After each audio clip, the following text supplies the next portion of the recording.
Paz de Cristo, meus amigos, bem-vindo a mais um episódio desta bagaça. Hoje eu quero conversar com vocês sobre salvação. Você tem convicção, tem certeza de que você é um salvo? O que a Bíblia nos fala sobre as características de alguém que é salvo em Cristo? Meu nome é Luiz Araújo e este é o The Cast.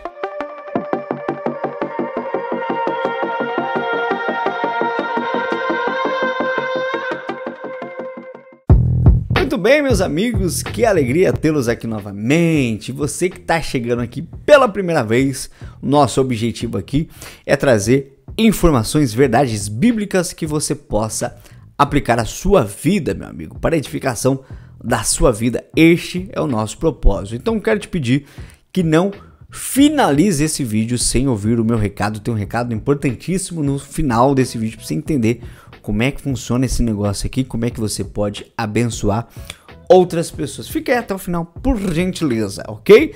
Então vamos lá, tema de hoje. Como que você sabe se você é uma pessoa salva, meu? Como que você sabe que você é salvo em Cristo? Cara, tá aí uma pergunta que pode ser uma pergunta que tira a paz de muita gente. Será que eu sou salvo, meu? Será? Será que Jesus conseguiu me alcançar? Eu sou pecador, miserável. Será que eu consegui alcançar a graça de Deus? A Bíblia, ela nos conta as características de alguém que é salvo. Nós vamos falar disso agora, imediatamente. Especificamente, Jesus nos conta características de alguém que é salvo. Então você pode ouvir essas características e fazer uma autoanálise aí, meu amigo, e ver se você chega a uma conclusão. Por quê? A salvação não está relacionada àquilo que a gente faz, é aquilo que Cristo fez.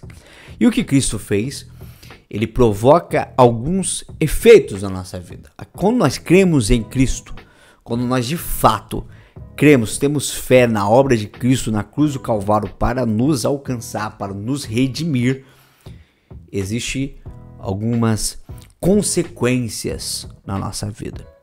Existem algumas características que devem ressaltar na nossa vida. E nós as encontramos, meus amigos, no capítulo 25 do Evangelho de Mateus. É ali antes, no capítulo 24, Jesus está falando ali pra galera do sinal dos fins dos tempos. Perguntaram pra ele, né? Senhor, como é que a gente vai saber que o Senhor tá voltando, meu? Como é que a gente vai saber que o mundo vai acabar? Aí Jesus vem, começa a contar ali, né, alguns sinais dos fins dos tempos, que eu não vou falar aqui, que não é o nosso tema. Mas aí no capítulo 25 ele muda o tom. E ele começa a contar ali algumas parábolas que fala de pessoas. Pessoas que, conforme algumas exclamações que ele faz, entram para a boda do noivo. Pessoas que participam do gozo do seu Senhor. Pessoas que recebem a herança reservada para elas desde a fundação dos séculos, o reino dos céus. Então, ele está falando ali de pessoas salvas. Pessoas salvas em Cristo. Quando nós olhamos para essas pessoas, nós encontramos nelas características específicas que nós podemos avaliar-nos para entender se a gente de fato é um salvo ou não. Então, o que Jesus começa contando para a gente no capítulo 25 do Evangelho de Mateus? A famosa parábola das 10 virgens. Lembra a parábola das 10 virgens? Você já deve ter ouvido essa parábola aí uma par de vezes, né, amigo? Um monte de vezes. Aquela parábola lá das meninas, 10 virgens, 5 delas prudentes, 5 delas nécias, loucas. As prudentes levaram azeite e reserva para consigo e as nécias não. E elas estavam esperando ali o noivo passar para conseguirem adentrar a festa, adentrar as bodas. E aí, só alegria. Então ali, enquanto esperavam, as que não levaram azeite e reserva tiveram suas lâmpadas apagadas. Tiveram que sair na correria de madrugada para achar azeite. E quando voltaram, o noivo já tinha passado, a festa já tinha começado e as portas já se haviam fechado. Nossa, triste, né? Quer ver ficar mais triste? Mais chato? Elas bateram na porta. E aí o noivo sai e fala assim: são vocês? Mas as meninas estavam esperando. Conheço vocês não. Não faço ideia que vocês são. Tchau. Eu vou entrar pra festa. E bate a porta na cara delas. Triste, né, meu? Triste. Aqui, nessa história, Jesus nos está nos contando algo especial sobre alguém que é salvo em Cristo. E o que é? Essas mulheres prudentes, elas tiveram um cuidado de levar azeite em reserva. Elas se prepararam para aguardar a vinda do noivo. Por que elas fizeram isso? Qual o sentimento que havia no coração delas para elas levarem azeite em reserva? O sentimento era que elas queriam muito, desejavam muito se encontrarem com o noivo, desejaram muito participar das bodas. Por isso, elas se prepararam para que nada desse errado. Então o que a gente vê aqui? Um anseio em encontrar com Cristo. É a primeira característica que a gente encontra nessa passagem. Aqueles que são salvos, eles anseiam se encontrarem com Cristo, anseiam participar das bodas do Cordeiro, anseiam, querem muito, mais do que tudo. Essas pessoas não querem que nada atrapalhe este encontro. E desejar estar com Cristo, meu amigo, aí vai, hein? Se prepara. Não é o mesmo que ter medo de ir para o inferno. Ih! O clima ficou meio chato, hein? Como assim, Luiz? Do que você tá falando? É que às vezes não é que a pessoa quer encontrar com Cristo. Ela só tem medo de ir para o inferno mesmo. Então ela busca o Senhor, ela busca, vai para a igreja, nossa, faz todos os seus rituais religiosos, mas não é porque elas querem muito ver a Cristo, é porque elas têm medo terrível, um temor, nossa, um pânico só de pensar que vão pro lago de fogo. Nossa, eu vou pro lago de fogo, Deus me livre, Deus Pai, não quero isso não, quero estar com Cristo. Por quê? Dentre as opções que estão disponíveis para elas, a melhorzinha é ir pro céu, porque a outra opção é ir pro lago de fogo. Então eu prefiro é tipo assim, eu gosto de beber suco, mas só tem Coca e Pepsi. Poxa, entre Coca e Pepsi, nossa, Deus me livre beber Pepsi, vou ficar na Coca. Não sei se deu pra você entender. Das opções disponíveis, a melhorzinha é ir pro céu, então vou ficar com ela. Não, isso não é ser salvo. Ter medo de ir pro inferno, buscar a Deus porque tem medo de ir pro inferno, não é ser salvo. Pior ainda, buscar a Deus para receber as coisas boas deste mundo também não é ser salvo. Como assim? Eu tô indo pra igreja, eu busco a Deus, eu oro, etc e tal. Não é porque eu amo muito Deus, mas Deus ele pode me dar umas coisinhas boas aí que eu tava querendo, sabe? Nossa, eu tava querendo um bom emprego, eu tava querendo saúde, eu tava querendo dinheiro, ser próspero. E Deus pode me dar isso. Então, eu tô indo atrás dele. Olha só o que Paulo fala aqui, ó. Filipenses, capítulo 2, verso 19. Ele fala que a galera, tem uma galera, que o fim dessa galera é a perdição. Que o Deus delas é o ventre. Que o que elas buscam são as coisas terrenas. São as coisas terrenas. Ele tá falando da galera que tá envolvida com a igreja. O que essa galera busca são as coisas terrenas. O fim dessa galera é a perdição. Eles não estão nem aí pra Deus. Eles querem aquilo que Deus tem a oferecer. Isso não é uma característica de alguém que é salvo. Tá lá, tá buscando a Deus, tá lá dando glória, aleluia, louvando, mas não é um salvo. E ainda Paulo ele fala lá, 2 Timóteo, capítulo 4, verso 7 e 8. Deixa eu ler pra você? Deixa, tá bom, eu leio. Combati o bom combate, completei a corrida, perseverei na fé.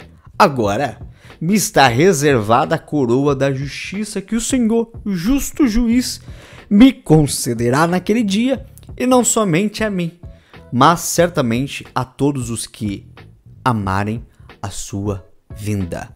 Guarda essa expressão, amarem a sua vinda. A todos aqueles que amarem a sua vinda.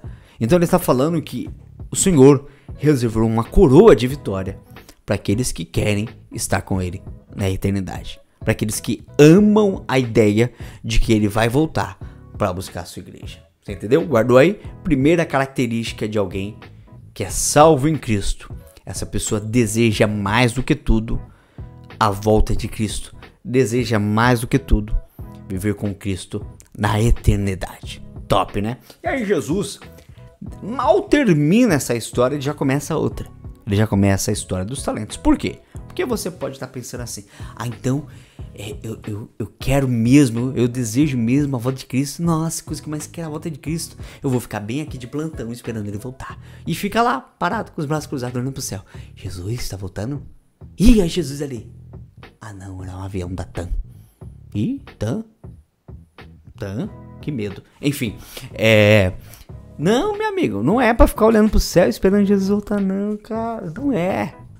Jesus espera que enquanto ele não volte, nós sejamos produtivos. Prova disso, ele começa a parábola dos talentos. Nessa parábola, só para refrescar sua memória, é aquela parábola que um senhor, um cara cheio da grana, ele vai viajar e ali separa ali 3 dos seus servos para cuidar dos seus bens. Ele deixa uma grana boa com um, mais um tanto com o outro, mais um tanto com o outro.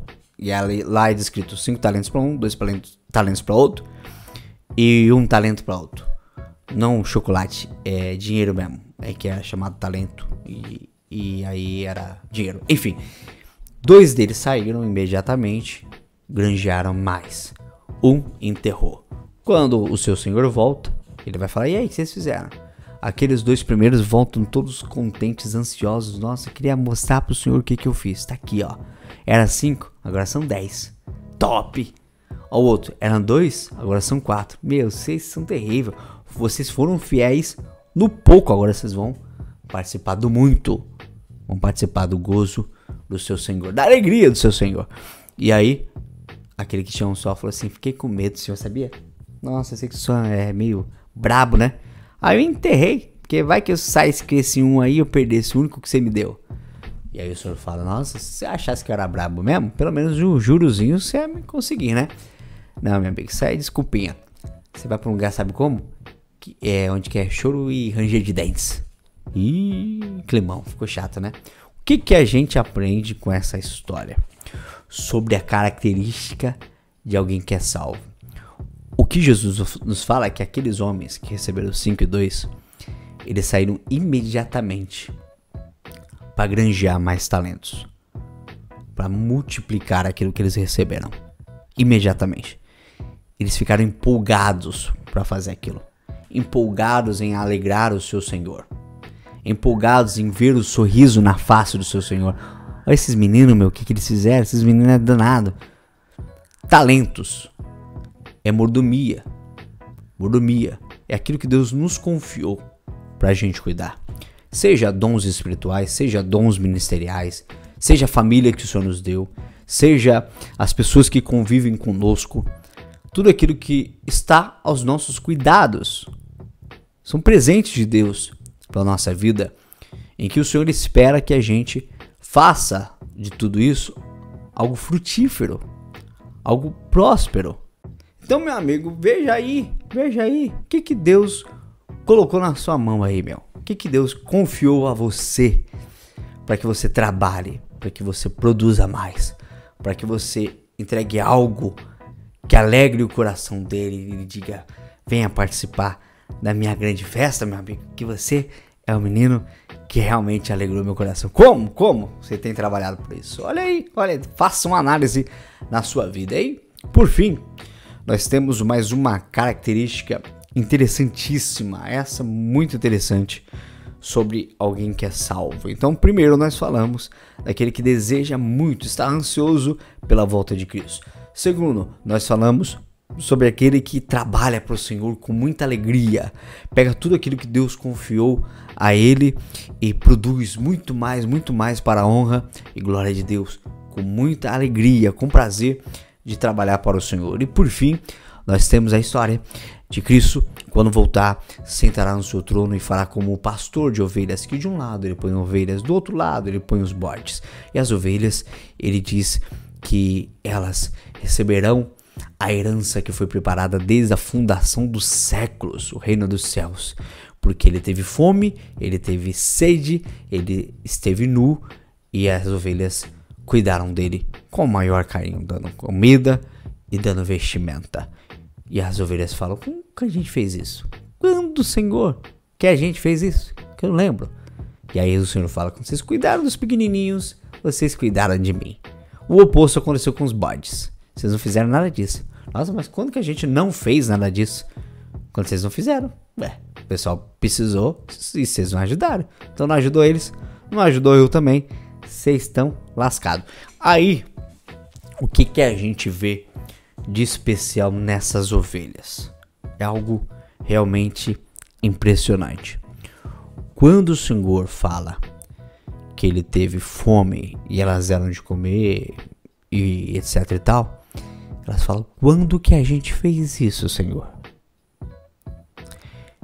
O que isso nos mostra é que quando eles ajudaram o próximo, quando eles amaram o próximo, quando eles cuidaram do próximo, eles não fizeram isso para chamar a atenção de Deus. Eles não fizeram isso por pressão. Eles não fizeram isso querendo receber nada em troca. Simplesmente foi algo natural para eles. Eles viram alguém precisando e eles foram lá e ajudaram. Não, tem que ajudar, não é isso que tem que fazer? Tá com fome? Eu posso ajudar, tem que ajudar. Não é quando a gente às vezes vê alguém realizando uma obra como essa, né, ajudando alguém que precisa, a gente fala, nossa, você viu? Um herói, aquele cara é um herói.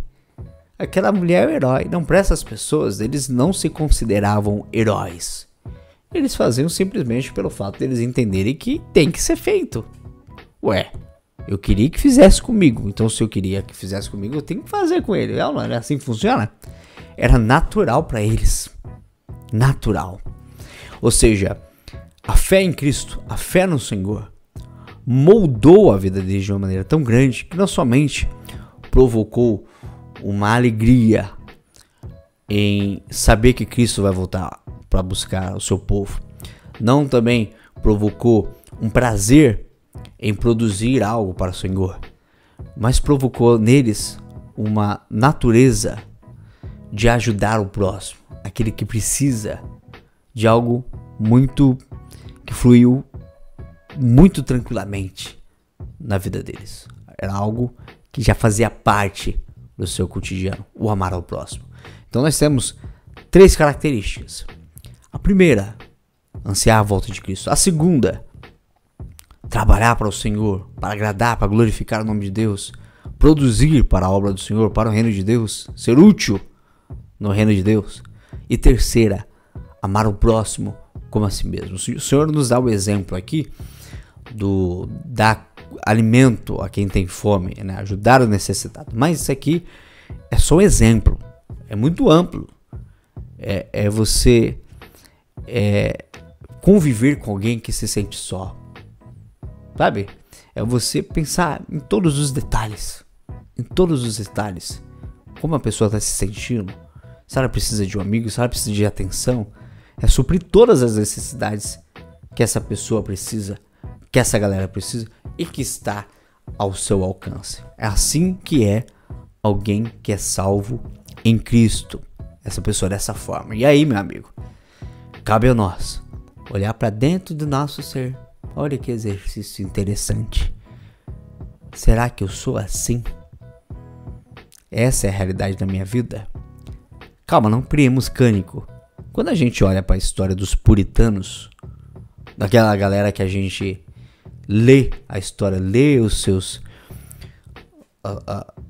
atos, a gente descobre sobre aquilo que eles produziram, aquilo que eles fizeram nessa terra, e a gente se inspira. Quando a gente olha para eles e a gente vai entender melhor como funcionava a cabeça deles, a gente percebe que eles tinham um conflito interno. Muitos, né? Não eram todos, mas muitos tinham um conflito interno.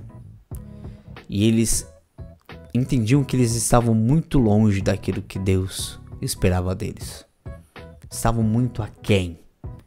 Eram pessoas piedosas.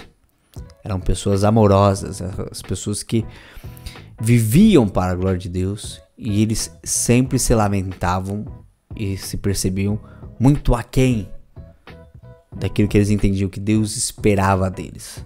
Então, meu amigo, vai acontecer. Quando a gente realmente deseja muito estar com Cristo, a gente olha para dentro de nós, a gente vê que a gente está longe do que deveria ser.